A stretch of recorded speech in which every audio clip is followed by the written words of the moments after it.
देवता में और राक्षस में अंतर क्या है? एक बार सारे राक्षस सब असुर ब्रह्मा जी के पास पहुंच गए और ब्रह्मा जी के पास जाकर सारे असुरों ने कहा हमको अच्छा नहीं लगता तुम देवताओं की बड़ाई करते हो, सारे देवताओं का नाम लेते हो, सारे देवताओं की बड़ाई करते हो, सारे देवताओं को आगे आगे रखते हो, हम असुर हैं। वो अदिति की संतान तो हम दिति की संतान। दिति और अदिति इनका पति एक ही था, अब पति एक है और संतान दो तरह की है, एक असुर है राक्षस प्रवृत्ति की और दूसरी देवता। अब जरा विचार करिए, कहा सारे असुरों ने ब्रह्मा जी से कहा हमको ये अच्छा नहीं लगता, तुम देवताओं की बड़ाई करते हो, देवताओं का इतना नाम होता है, देवताओं का जय जयकार होता है, देवताओं का क्रम चालू हो जाता है, देवताओं को प्रथम रखा जाता है, हमारा नाम नहीं आता। असुरों को गुस्सा आ गया। ब्रह्मा जी ने कहा घबराओ मती, कल एक अर्जेंट मीटिंग बुलाते हैं और उस मीटिंग में सबके संशय को मिटा देंगे, पंचायत रखेंगे, तुम सब आ जाओ और एक काम करना, खाना भी यहीं खाना। मैं सरस्वती जी से कह दूंगा भोजन तैयार रख लेंगे, सारे असुर कल आओ, मैं देवताओं को भी बुला लूंगा, खाना सबको यहीं खाना है, भोजन सबको यहीं करना है, असुर भी करना देवता भी करेंगे। सब इकट्ठे होकर आ गए, मीटिंग होने लगी, इधर सारे असुर बैठ गए, इधर सारे देवता बैठ गए।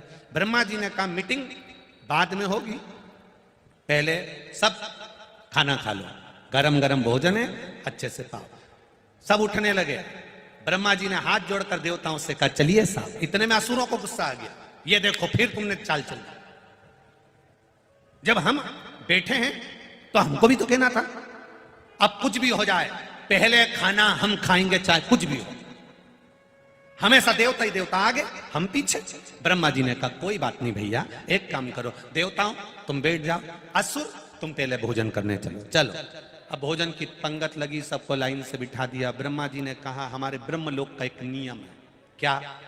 भोजन करने से पहले तुम्हारे हाथों में एक एक डंडा बांधना पड़ेगा।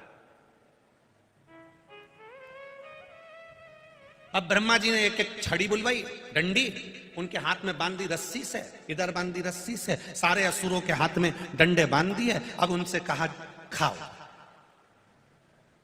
अब असुर राक्षस सोचे बताओ खाएं कैसे। अब इन्होंने बड़ी मुश्किल से लड्डू उठा भी लिया तो हाथ तो लंबा की लंबा, क्योंकि ये मुड़े ही नहीं, क्योंकि डंडा बना। अब खाए कैसे? तो इन्होंने ऊपर ले गए, इन्हें छोड़ ही दिया और मुंडा आ करे अंदर गिरे, कहीं कहीं का तो सही गिर जाए, कहीं कहीं का नाक से टकरा के नीचे, कहीं का ठोडी से टकराए नीचे गिर।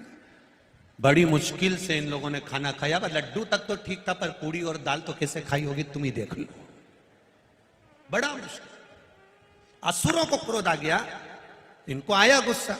इन्होंने कहा बताओ हमसे तो खाते ही नहीं बना, खा खा के देखा हमने, खाते नहीं बन रहा, देवताओं का भी तो नंबर आएगा, तब ये नियम उनके लिए लागू होता है कि नहीं होता हमको देखना है। अब बैठे देवता भोजन करने के लिए, देवता भोजन करने के लिए बैठे तो ब्रह्मा जी ने देवताओं से कहा चलो बैठो। अब असुरों ने कहा इनके लिए नियम। ब्रह्मा जी बोले शांत तो रहो, डंडा आ रहा है, डंडी आई, छड़ी आई, रस्सी आई, देवताओं का हाथ भी बांधा गया। हाथ बांधने के बाद देवताओं से कहा करो भोजन। अब देवताओं ने मन में विचार करा खाएंगे कैसे।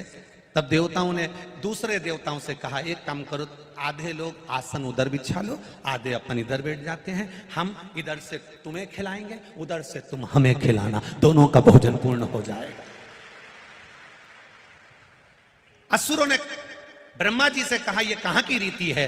ब्रह्मा जी कहते हैं बस असुर में और देवता में यही अंतर है, देवता दूसरे को खिलाते हैं तो उनको भी खाने को मिलता है, असुर स्वयं खाते हैं इसलिए वो दूसरे को खिलाना नहीं जान पाते। असुर में और देवता में एक अंतर है, स्वयं खा लेना सुकृति है, छुड़ाकर खा लेना विकृति है, और बांट कर खाना ये मेरे भारत देश की संस्कृति है। हम बांट कर खाते,